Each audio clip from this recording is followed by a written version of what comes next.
Rice, who's a very highly respected expert on national security affairs, but like Tony had a also very decorated experience in the government as Assistant Secretary of State for African Affairs and as Special Assistant to the President and Senior Director on African Affairs in the Clinton White House. She's going to talk a little bit about the threats that we face and the urgency of confronting them now rather than waiting.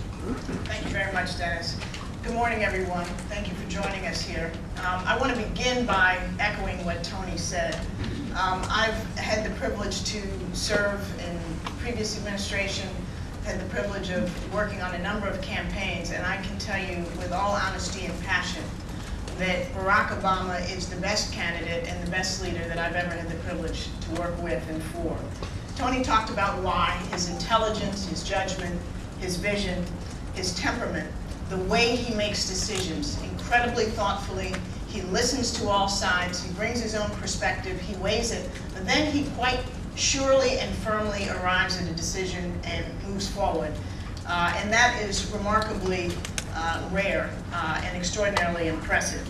But I really want to focus on why Barack Obama is the man we need now to lead America and renew our leadership in the world.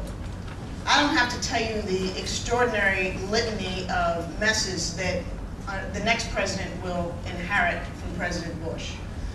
Obviously, the situation in Iraq is at the top of the list, but an emerging nuclear Iran, the problem enduring with North Korea, and Al-Qaeda that is resurgent and revitalized and morphing into something quite new and different. Our alliances and relationships around the world strained like never before.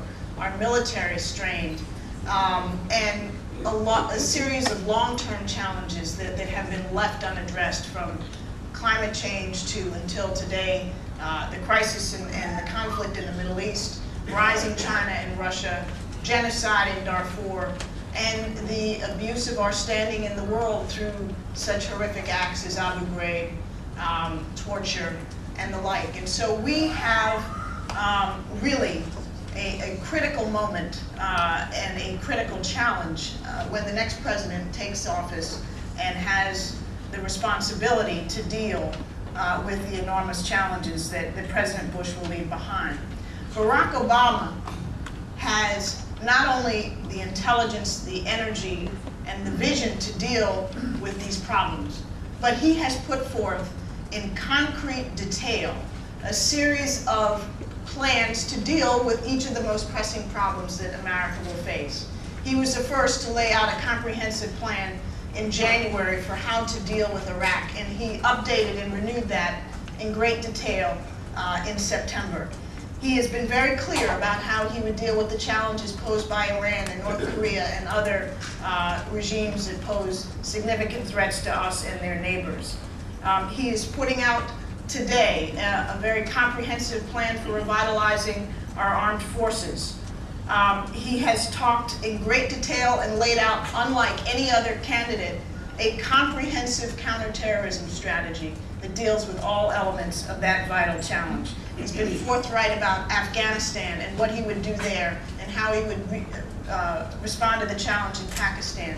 Those concrete, detailed plans show you that he has the wherewithal and the means with which to tackle these challenges that the next president will inherit. But he is committed to going beyond that. It's not simply enough to clean up the messes that Bush has left. Barack Obama is committed to an affirmative agenda so that by the time he leaves office, he will have left the world a better place than it has been and that he found it when he took office. And therefore, he's put forward some very innovative, comprehensive plans to deal with these 21st century challenges that have been neglected.